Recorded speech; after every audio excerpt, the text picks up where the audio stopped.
Hello बच्चों, आज हम पाठ 5 का अध्ययन करेंगे। पाठ का नाम है धरपटक और मुंहपटक। पहले हम जानेंगे कि धरपटक और मुंहपटक कहानी का सार। धरपटक जो था वह बहुत ही शक्तिशाली था। वह अपनी शक्ति से लोगों को परास्त कर देता था। और मुंहपटक बाचाल था। वह अपनी बातों से लोगों को परास्त करता था।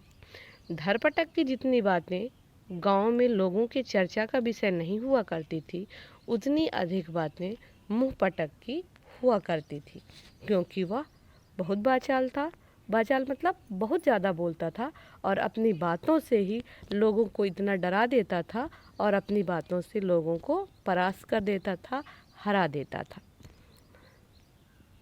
धरपटक को इस बात से बहुत ही ज़्यादा चिढ़ होती थी कि मेरे पास इतनी शक्ति होते हुए भी मैं हमेशा मुंहपटक से हार जाता हूँ।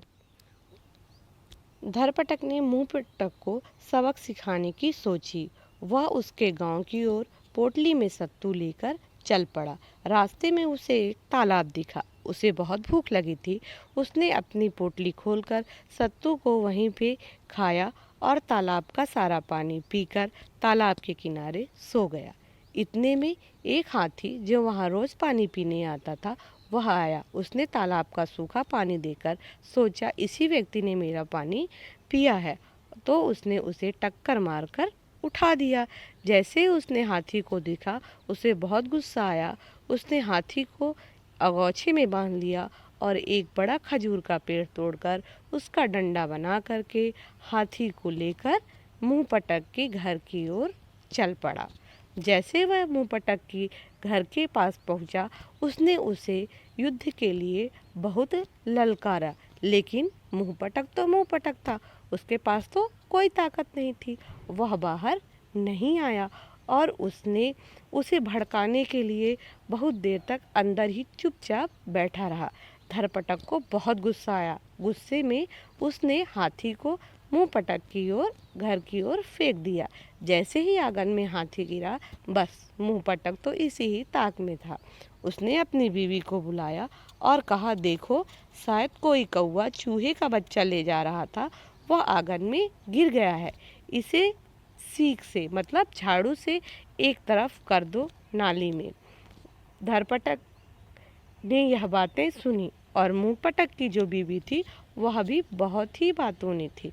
उसने झट से कहा कि हाँ ठीक है, मैं तो उसे हटा देती हूँ, पर क्या आपने अपनी 10,000 दंड बैठक पूरी की? उसने कहा, मुंहपटक ने, कि हाँ, इसके बाद मुझे पहाड़ भी तो ढेना है। और उस धरपटक ने उस खजूर के पेड़ को उसके आंगन में फेंका। तब उसने कहा, देखो, छोटी ने दातून करने की सीख बीच में रख दी है, इसे किनारे कर दो। और हाँ, 2 मन सत्तू मेरे लिए घोलो, पहले मैं उसे खाऊंगा, फिर पहाड़ ढेने जाऊंगा। धरपटक ने उसकी यह बातें सुनी और वह अंदर से डर गया। उसने सोचा, यह तो वास्तव में बहुत ही ताकतवर है, अगर मैं इससे लड़ा तो अवश्य ही परास्त हो जाऊंगा। और वह उसकी बातों से डर कर वहाँ से वापस चला गया। इस तरह मुंहपटक ने अपनी बातों से धरपटक को हरा दिया। देखा बच्चों, धरपटक को मुंहपटक ने अपनी बातों से किस तरह परास्त किया। अब हम अगले वीडियो में इस पाठ के शब्दार्थ पढ़ेंगे।